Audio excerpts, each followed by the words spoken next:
Playhouse.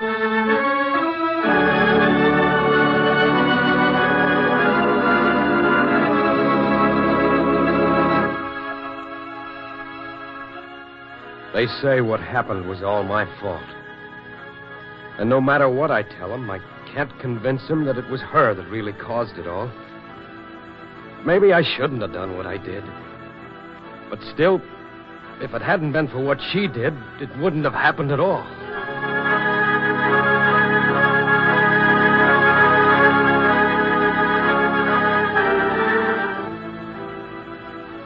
Strange and treacherous are the ways of the sea. And stranger still are the people who fall under its evil spell of loneliness. Tonight, Author's Playhouse presents a gripping story of a desolate lighthouse and of how it charted the fates of the three who dwelt within it.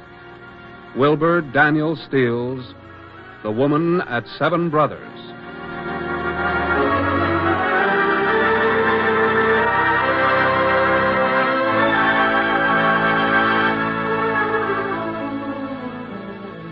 She was pretty, all right. In a way, I guess she was beautiful. Beautiful and young. But there was something about her that made you sort of want to keep away from her. I'll tell you a fact. That first day I came out to the lighthouse to be assistant keeper, I said to myself, Old Man Feddersen, he's all right. But that young wife of his, she's a cold proposition. Yes, that's just what I said that first day I saw him.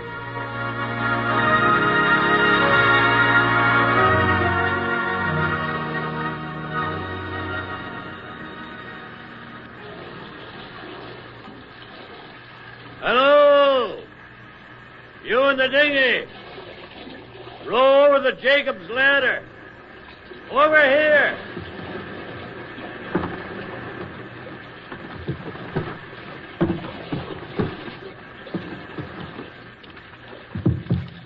Pass up the fader. Heave it up, boy. Here she comes. Got it. All right. I'll hold her steady. Up the ladder with you.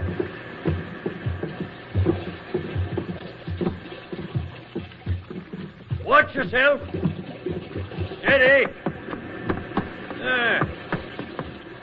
You all right? Yes, just a little winded, I guess. I didn't think I'd have such a big sea when I started out. Oh, you're Mr. Feddersen, ain't you? I am. Reckon you're Ray Johnson. Inspector told me you'd be out the first of the week. Yes, sir. Well, if you got your breath back, let's get along. I guess I'm okay now. That all you brought with you? Just one bundle? Yes, sir. Well, reckon you won't need much at that. No fancy dinner parties or dances out here. Yes, sir. And stow that, sir, son. My name's Matt. Uncle Matt, if you like. Yes, Uncle Matt. We have a place fixed up for you in the storeroom. Let's get inside. All right. There are just 3 rooms out here in the light. Storeroom here. Living room's up there. And the keeper's room is up at the top. Beyond that's the walk-around where the light is. Not much chance of getting lost out here. This here's the door to the storeroom. There's a lamp in the corner. Better light it. All right. Nothing fancy, you see, but it's dry and comfortable. Besides, you'll just be sleeping in here. You've got the run of the place. Just make yourself at home. Thank you, Uncle Matt.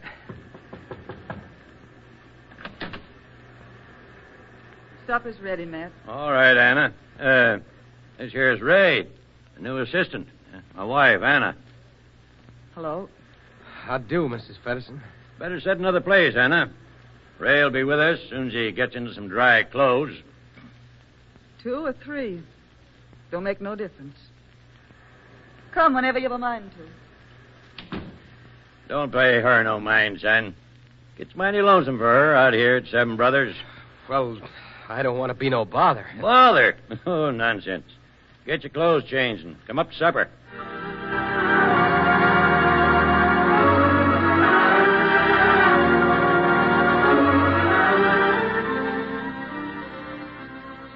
long time, I tried not to pay much attention to her, any more than you'd notice the cat.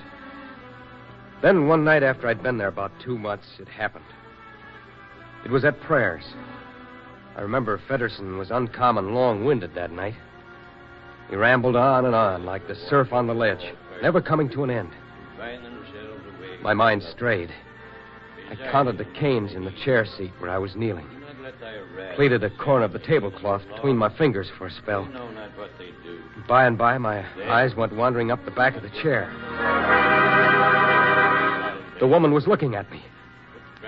Both our heads were down in the shadow under the edge of the table, with Fedderson clear over on the other side of the stove. And there were her 2 eyes hunting mine between the spindles in the shadow. You won't believe me, but I tell you, I felt like jumping to my feet and running out of the room.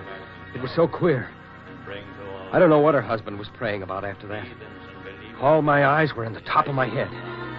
It got so I couldn't stand it. Then before I realized it, we were saying the Lord's Prayer. Lead us not into temptation, but deliver us from evil. For thine is the kingdom, and the power, and the glory forever. Amen. Well, Ray, you better be seeing to the light. Coming on dark pretty early these nights. I was just going up, Uncle Matt. That's fine. I'll be getting some work done on the ladder. Did I tell you what the inspector told me today? The inspector? What? He said they might be giving me another lighthouse. A bigger one. Maybe the one out at Kingdom Come. That'd be fine. Well, he only said maybe.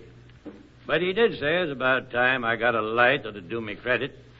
Been out here at Seven Brothers 23 years.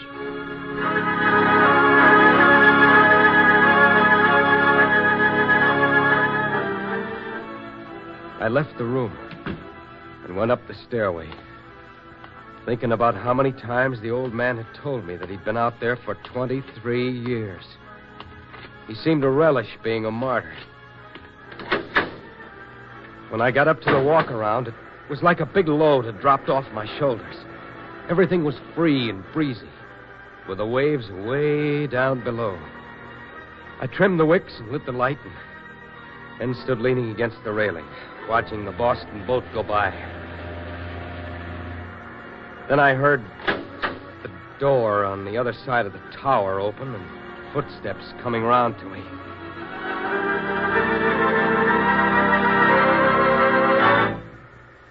Can you hear the orchestra yet? The orchestra? I've noticed when there's weather coming on, the wind's in the northeast, you can hear the orchestra playing a border just over there. I make it out now.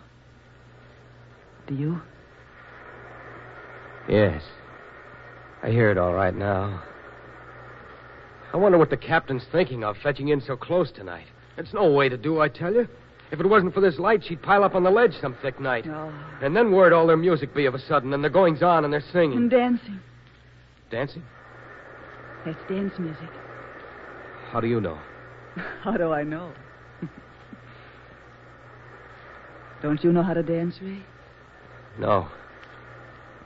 You should know how to dance, Ray. I guess so. See, she's cleared the rip there now, and the music's gone.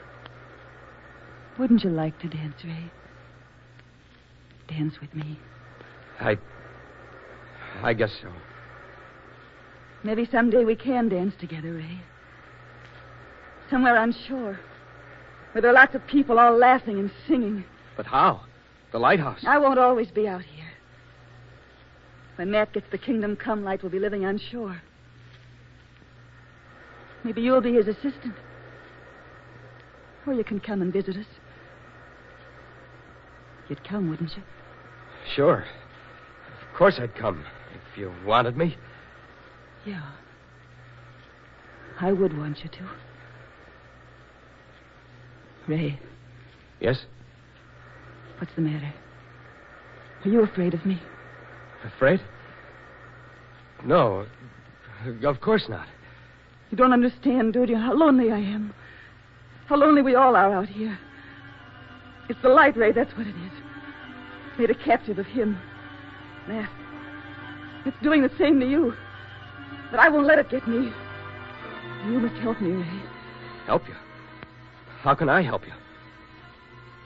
You must love me, Ray.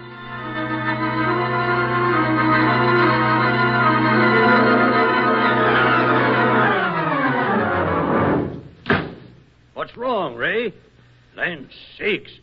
You look like you'd come on a ghost. Nothing's wrong. I just don't feel good. You sure look it. Ought to take something. No, it's just that it don't go good with me being out here on the light. I want to leave. He never heard you talk like that before, Ray. Seems like you was taken to it out here. No, I don't like it. It's too lonely, that's what it is. Well, if you're set on it, the inspector's due in 2 weeks. We'll speak to him about it then.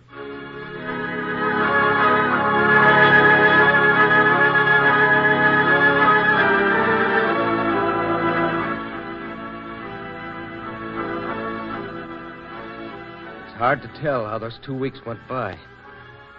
I don't know why, but I felt like hiding in a corner all the time. I had to come to meals, but I didn't look at her, though. Not once, though I was tempted to.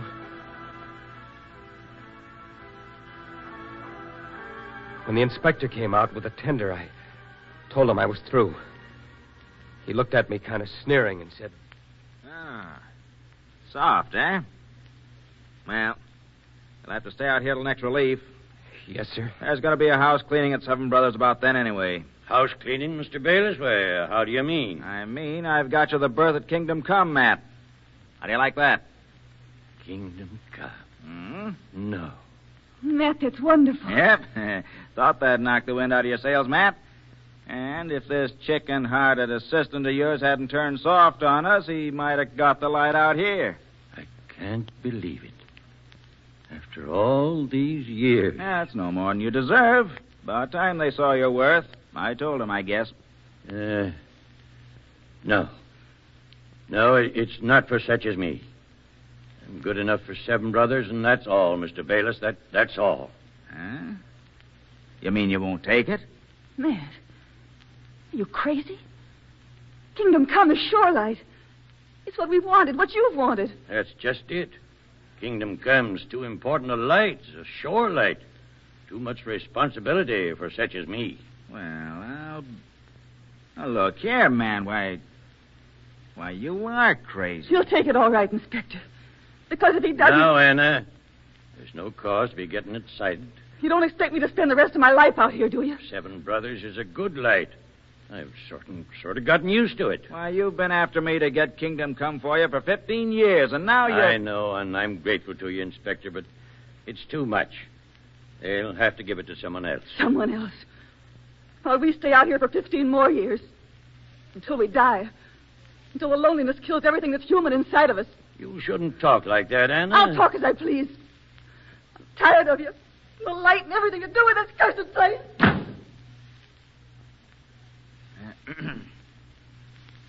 Well, Matt, I guess if you've made up your mind... I can't understand it. She seemed happy enough out here. Well, she's pretty young, Matt. I guess it is kind of lonely for her, all right. No, I think she needs a holiday. Yep, maybe that's it. It's our anniversary tomorrow. Maybe if we come ashore and bought her a new dress, well, she might feel better. That's a good idea, Matt. And in the meantime, why don't you think it over? About Kingdom Come, I mean. Sleep on it. Drop in at the office tomorrow. We'll talk it over. No, Mr. Bayless. My mind's made up. I'm not going to take Kingdom Come.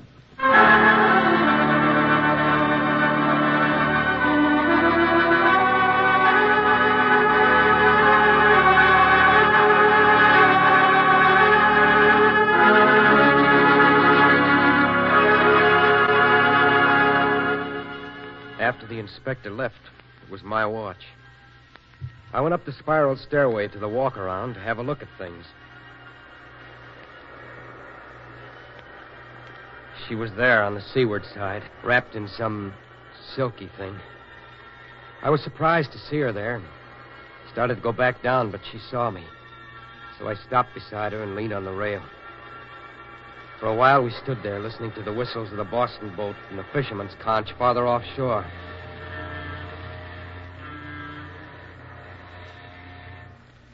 Boston boat's in too close to the light. Probably hasn't picked it up yet, account of the fog. I better get out the foghorn and give those fellas a toot. Why? Why? Because if she don't pick up the light before very many minutes, she'll be too close in to wear. The tide will have her on the rocks, that's why.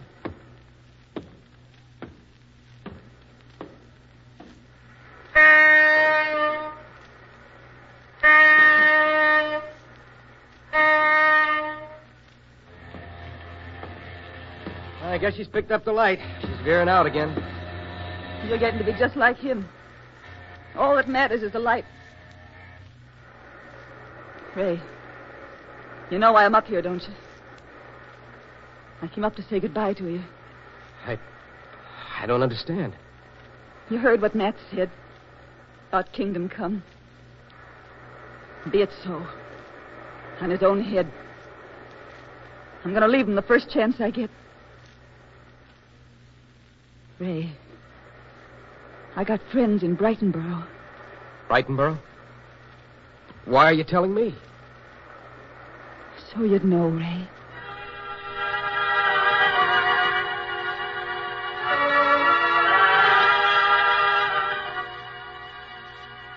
Well, I saw them off the next morning, down the new Jacob's Ladder into the dinghy boat. Then I went back and lay down on my cot and tried to get some sleep. But I couldn't keep her out of my mind. I didn't take what she said about running away very seriously. But when they hadn't returned by 6, I began to wonder. Matt had said they'd be back before dark. They told me later what had happened on shore. Now, Matt, there's no need for you to be worrying yourself. But she may not be in Brightonboro, Mr. Bayless. Maybe something's happened to her. Nothing's happened to her. Probably just decided to visit her friends. But why would she go off without telling me? Said she'd meet me at your office after she finished shopping. I can't understand it. There's no understanding women, Matt. She might have got it in her mind to teach you a lesson. But why? She's never done anything like this before. Well, she's mighty upset over your not taking Kingdom Come. She appeared to have her heart set on it. Maybe she thought that by going off like this, you might be brought around to change her mind. Well, if that's what's behind it, she's mighty bad mistaken. There's nothing going to make me change my mind about taking that shore light.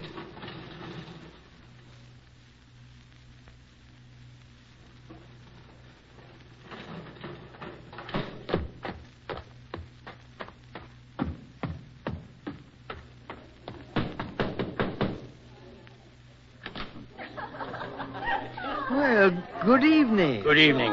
Are you Mr. Adams? Yes? I'm Matt Patterson. My wife, Anna, told me she knew the Adams family here in Brightonboro. I thought she might be here. Well, come in, please, won't you? This here is Mr. Bayless, Mr. Adams. How do you do? How do you do, Mr. Adams? Mr. Fedderson, Anna's here, all right. Yeah, you see, Matt? Told you there was no reason to be worrying yourself. Well, to tell you the truth, Mr. Fedderson, I'm mighty glad you've come. Then something is wrong. Where is she? She's in there with the others. No, just a moment, please. Before you go in, I want to tell you what's been happening. Well? We're having a birthday party for my daughter, Louise. She and Anna grew up together. Well, when Anna got here about 3 hours ago, we were mighty glad to see her. Her dropping in unexpected just when we were having the party, you know. But she wasn't here more than an hour before she and Louise quarreled over Louise's young man. Now, we patched it up all right. I guess we'd all been drinking a lot, and Anna more than the rest of us. Well?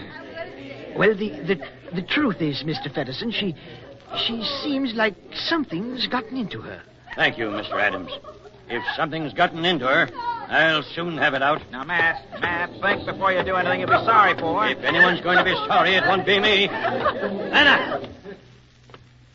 Put down that glass. Get your coat. Well, if it isn't old man Fedderson. How's the light, Matt?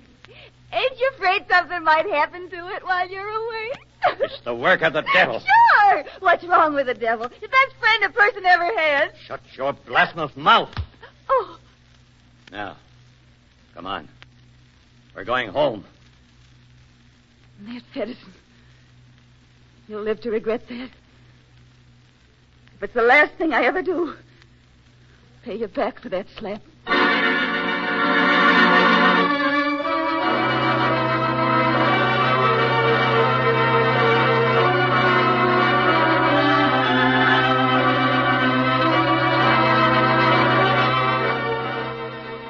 I was up in the tower when I saw the dinghy.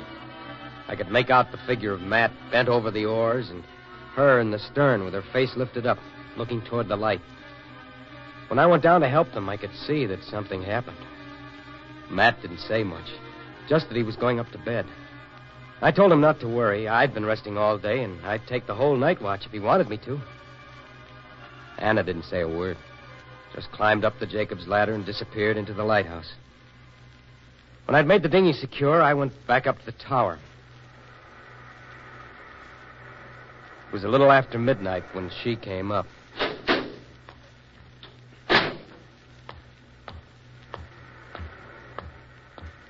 Has the Boston boat gone by yet, Ray? Not yet. She's late on the return trip tonight. She'll be long, I reckon. He didn't tell you, did he? Tell me? What happened? No. I didn't know anything had happened. I ran away to Brightonboro. But he came after me and he made me come back. I told you once I'd need your help, Ray. Anna, I don't think you'd better... Ray, Brightonboro isn't far enough. We gotta go where he can't come after us. Someplace where he'll never be able to find us. Us? You want me to go away with you? Yes. I've known for a long time that that's the way it would have to be. Ever since that night. But how, Anna? We can't do it. You're his wife. It isn't right. It doesn't matter, Ray. All that matters is that I love you. And you love me, Ray. No, I don't. It's not true. But it is, Ray. You've loved me for a long time. I tell you, I don't. I don't. Ray.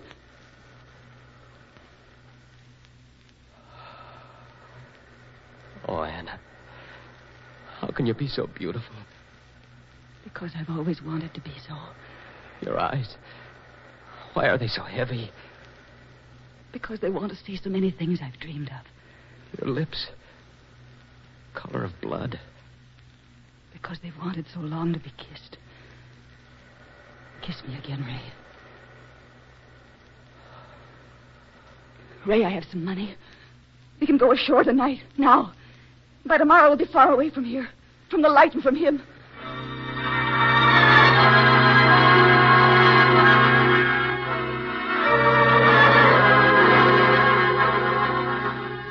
I was on fire. I suppose if she'd asked me to jump off the walk-around, I'd have done it. It all seems like a dream now. But somehow, the next thing I knew, I was in the dinghy waiting for her. Then she was coming down the ladder and climbing into the boat.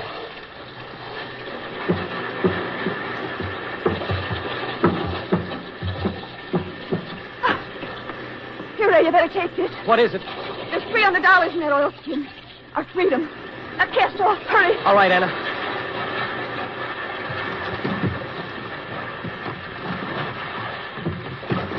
Anna, the light. It's out. Wait! Don't go back. I've got to see what's wrong. Light it again. There's nothing wrong with it. I turned it off. You? But why? I told him I'd pay him back. But turning off the light. No, I can't let you do it. Wait, Ray. It's calm and the ships can see the rocks in the moonlight. Nothing will happen. Except that he'll lose his precious light. He must sleep and the light out. He won't be able to explain that. No, I'm going back. I won't let you. Sit down, Anna. No. Look out. You're kicking the oars.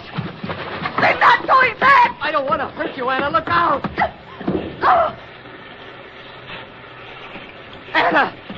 I'm sorry, Anna. Blood. Your hair is sticky with blood. Anna, can't you hear me? You'll be all right. You just bumped your head. You'll be all right.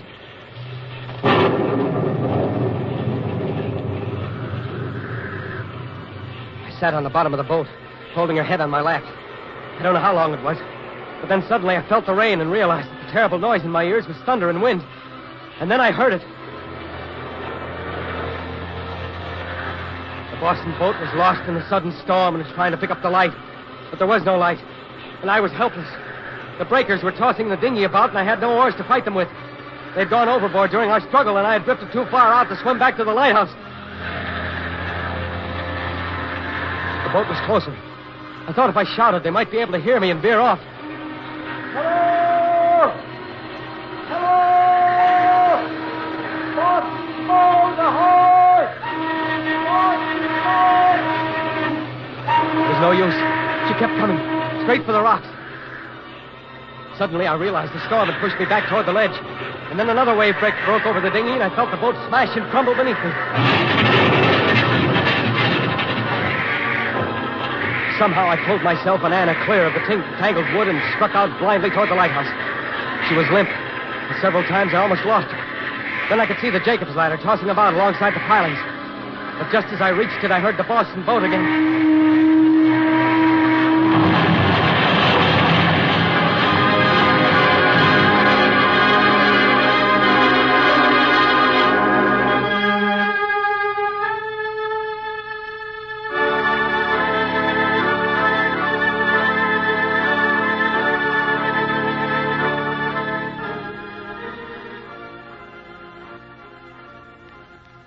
And now, they say it was my fault that the people on the Boston boat were drowned. Because I let the light go out. And they say I murdered Anna for the $300. They won't believe me when I try to tell them it was her that put out the light. And that she gave me the money. The doctor says she didn't drown while I was swimming back with her to the lighthouse.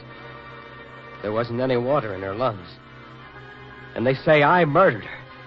That I hit her with something and killed her. When I try to make them see what really happened, they won't believe me. They just won't believe me.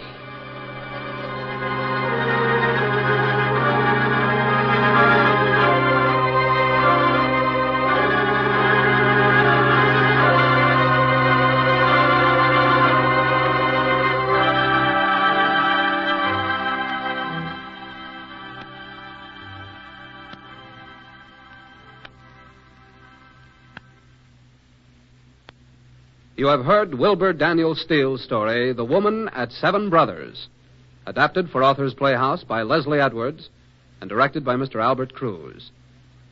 Miss Fern Person was heard as Anna, Mr. Clock Ryder as Matt, and Mr. Harry Elders as Ray. Others in the cast of Authors Playhouse tonight included Mr. Ralph Camargo and Mr. Frank Behrens. The music was arranged and played by Mr. Elwin Owen.